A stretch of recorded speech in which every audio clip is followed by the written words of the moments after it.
Today on the CTV News at 5, how the Redford government is opening up its books to the public. Plus, dozens of community leaders are recognized with the Queen's Diamond Jubilee medals. And we'll show you what happened as the Canes start their preseason play against the Hitmen.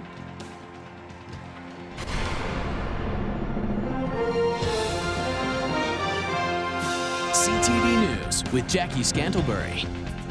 Good afternoon. A series of spending scandals have prompted a major overhaul of Alberta government spending policy. Premier Redford says from now on, politicians' expenses will all be made public. The announcement comes after a number of high-ranking officials made controversial spending decisions. A former health board executive billed taxpayers nearly $400,000 for pricey hotels and expensive dinners. The new policy requires not only politicians, but all bureaucrats working in the upper echelons of the provincial government to publicly disclose how much they're spending and on what. We expect people to be held to a higher standard, and I think as you monitor the progress of the implementation of this policy, that you'll see some very good success with respect to that. The new rules include no expensing for alcohol. You can expense a tip, but no more than 20%. You can expense dry cleaning, but only if you're on the road for more than 4 days. You can fly business class if the flight is more than 4 hours. The Wild Rose says the policy's great, but the PCs don't appear to be reining in their spending. There's a lot of difference between what was announced today and the fact that the Premier's going to Asia for $80,000 next week. Another minister's traveling for $60,000 to the British Isles. Actions speak louder than words, and they just continue to show that they don't have a very high regard for taxpayer dollars. The new rules come into effect on October the 1st. Lethbridge Regional Police were called to 3 liquor store robberies overnight. Liquor stores on 3rd Avenue South, University Drive, and Micmac Boulevard were hit. Police have charged 43-year-old Richard Schmidt in one of the robberies. And a Mexican man charged with a murder in Shaughnessy nearly 2 years ago was back before the courts this morning. Luis Ochoa Gomez is charged with second-degree murder in the shooting death of 24-year-old Moro Hernandez Renteria in October of 2010. Ochoa Gomez was arrested nearly a year later trying to cross the American border into Mexico. Ochoa Gomez is now on his 3rd lawyer since he was charged. His new defense lawyer told the court he is waiting on disclosure from the Crown prosecutor. The case has been set over until October the 4th. And Medicine Hat police are still trying to determine whether foul play was involved in the death of an elderly woman found in an apartment fire. An autopsy has been performed on the woman after the fire in the city's northeast last week, but police still aren't releasing her identity. Emergency crews found the woman's body after responding to a small fire inside a suite. And police are now asking anyone who has information about the incident to please contact them or Crime Stoppers. A Calgary man remains in critical condition tonight after being airlifted to hospital from a motorcycle crash near Nanton. RCMP say a motorcycle and pickup collided at the intersection of Highway 533 and Range Road 290 west of Nanton early Tuesday night. The driver of the pickup wasn't hurt. Police say driver error may be to blame. The investigation is continuing.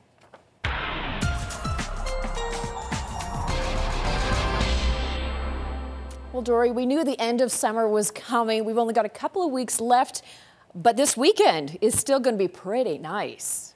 It really is going to be looking nice, Jackie, and just in time for the Pincher Creek Trade Show is this Friday and Saturday on the Arena Main Street, so you want to take that in, and there's a whole lot of other events like the ALS Walk and the Parkinson Super Walk as well, so lots of good weather. I'll tell you all about it in a couple of minutes, but yeah, stellar weekend.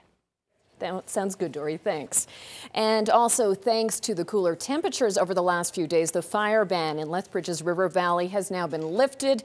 The fire department says the cooler weather has reduced the fire risk, but they are reminding people to use clean, dry wood and that fires are completely extinguished before leaving. Construction will begin soon on the largest wind power project in Canada. It'll provide a clean source of power for 100,000 homes in Alberta. Wind turbines will go up in Vulcan County, about 50 kilometers north of Lethbridge. Greengate Power of Calgary is bankrolling it, and the company has already cut deals with landowners in the area to have turbines on their properties. I think it's great that they're coming in and going to help the electrical system throughout. I think it's a wonderful project. Now, coming up on our news at 5:30, we'll have more on wind power in southern Alberta and what happens when the wind doesn't blow. 25 southern Albertans were awarded a medal commemorating the 60th anniversary of Queen Elizabeth's accession to the throne. Lieutenant Governor of Alberta, Donald Ethel, presented the awards at a ceremony at the Galt Museum this afternoon. The Queen Elizabeth II Diamond Jubilee Medal honors significant contributions and achievements by Canadians. Among those recognized today were politicians Ray Speaker and Jim Horseman, sociologist Reg Bibby, and former Mayor Bob Tarlick.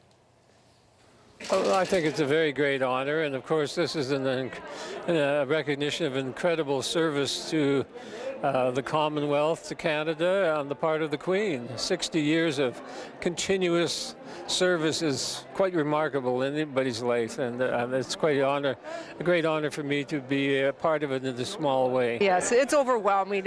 You look at the recipients and you think you're in this category of these recipients, and you listen to their bios. Like, I'm just overwhelmed with gratitude, and I probably speechless. It's an incredible opportunity to accept the medal. A very prestigious honor and well-deserved. The medals are being presented at ceremonies across the province throughout 2012, and we posted a full list of recipients on our Facebook page, facebook.com/CTV Lethbridge.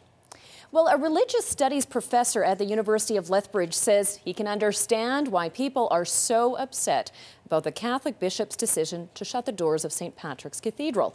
Tom Robinson spoke to a group at the Southern Alberta Council on Public Affairs this afternoon.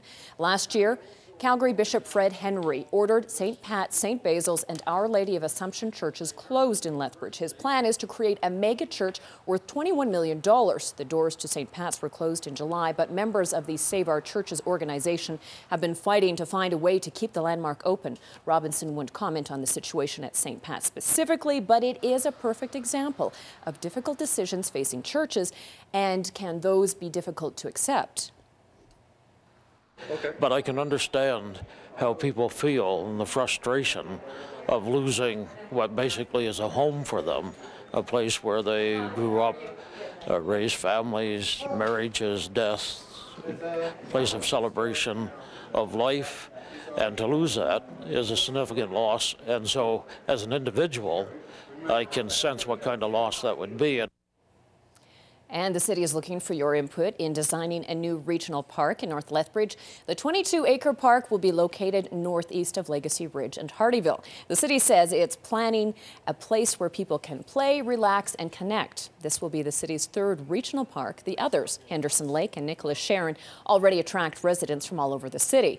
Through open houses and public input, designers have identified a list of things people would like, including a waterfall, a place for outdoor fitness and spots, a toboggan hill, and a public market. Our whole process has been to gather information from the public. I mean, it's their park, they're going to use it, they're going to enjoy it, and so let's put in something that they want. So the first part of the process was just to open-ended ask questions. What do you want to see in the park? So we're looking at all ages and demographics having something in this park.